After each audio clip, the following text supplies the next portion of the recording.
You're watching On the Record. Well, African leaders this past weekend once again recommitted themselves to silencing the gun on the continent. This amid several humanitarian crises that are building up in places like South Sudan.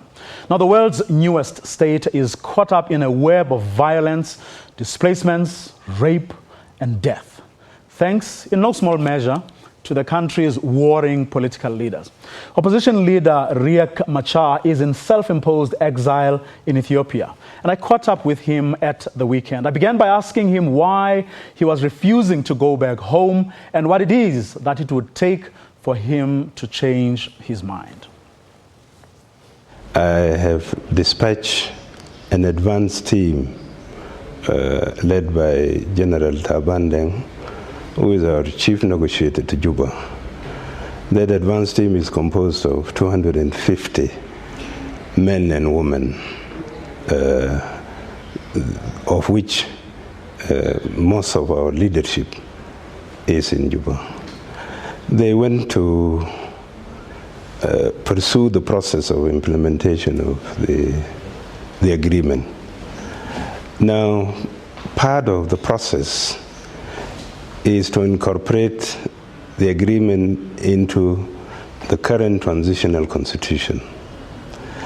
The teams working on this process have reached more or less a deadlock.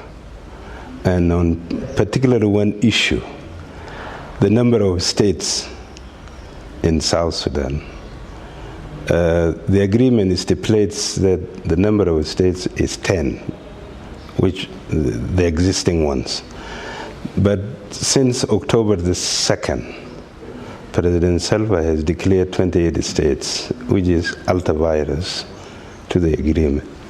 So the debate is still on this, you know. So the government has not has not moved on that one. Is it a make or break for you, the issue of the states, the number of states? Definitely it is, because it's a violation.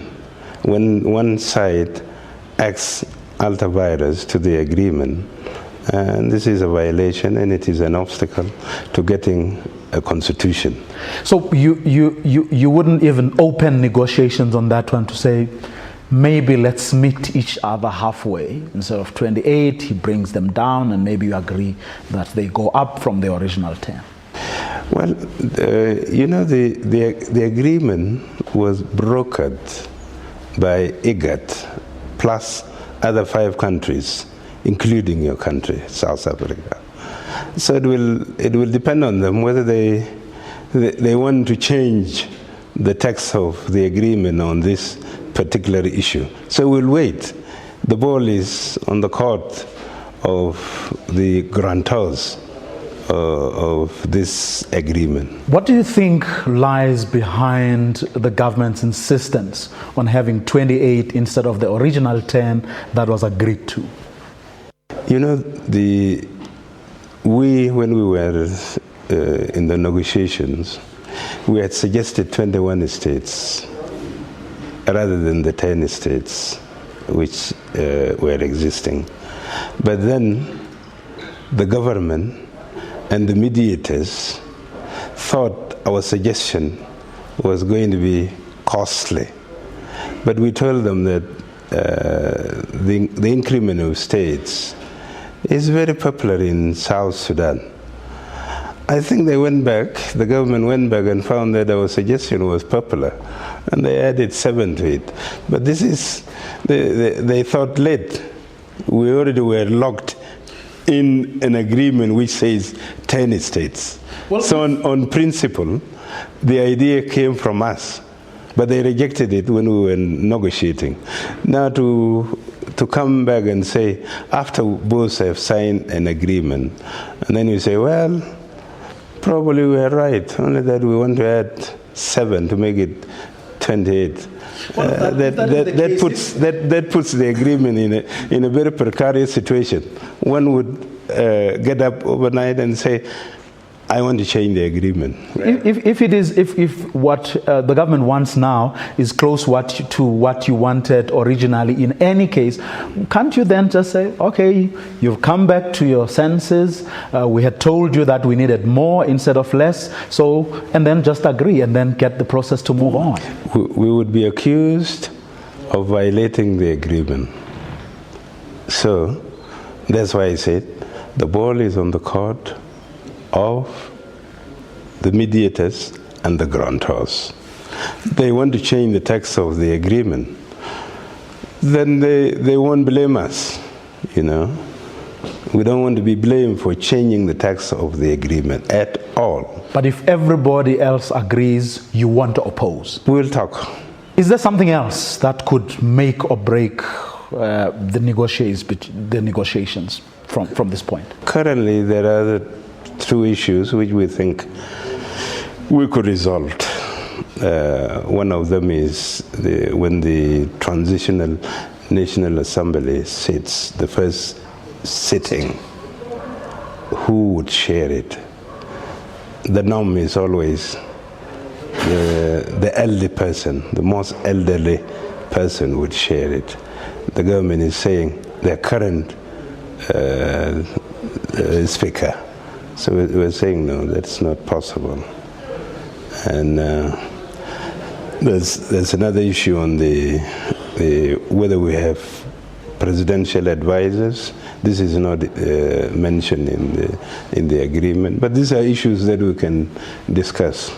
Why do you oppose the current speaker? Do you think they are biased? It's just that the Transitional National Legislative Assembly is a new one, so it cannot be shared by the current speaker.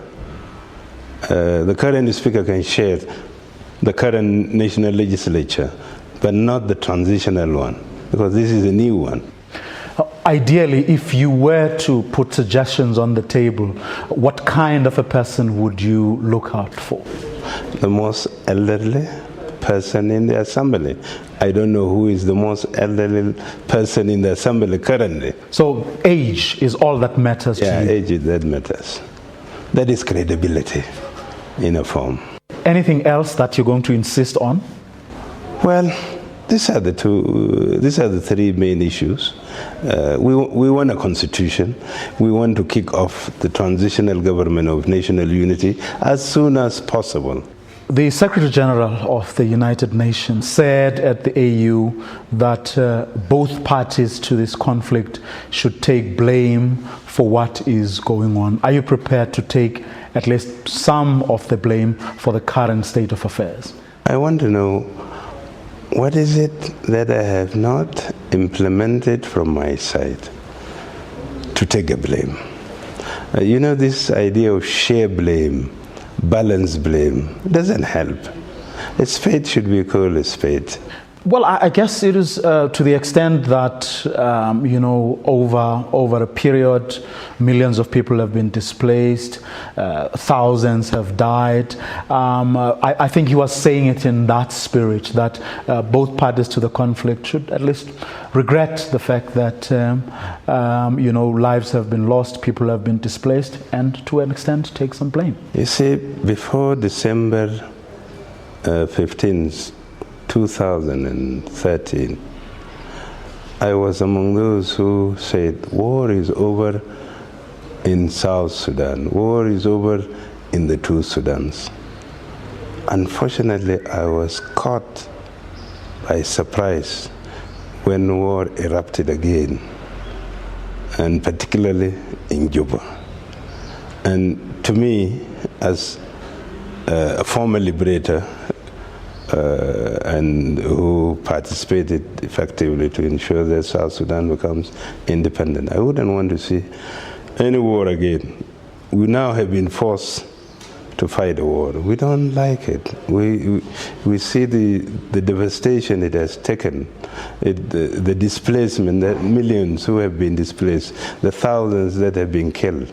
This is not what we want in an independent South Sudan. If it is that, yes, because we decide to resist, and to us, It's a just war. What happened in Juba, massacres, genocide, was unjustifiable. If all the stumbling blocks, the current stumbling blocks are removed, do you see yourself being able to work with President Salva Kiir? Why not? We have a code of book which we're going to follow. So we will work. To the world out there that looks at you as both being complicit, as was to an extent said by the UN Secretary General, what do you say to the world, those people who will be watching this? I am a victim. I cannot be equated to a government that killed its own people, to a government that has displaced its people. So a victim and a perpetrator cannot be equated in this situation. I thought the sympathy would be with us more than with the government, you know. Initially we took a position that this government should leave, but because for sake of compromise, for sake of bringing our people together, we said, okay, we could work with it. And we go for elections in 3 years. And you don't hold any personal grudge against President Salva Kiir that may just make it impossible for the two of you to work together? Would it help me? Would it help my people? It won't. South Sudan's exiled opposition leader, Riek Machar.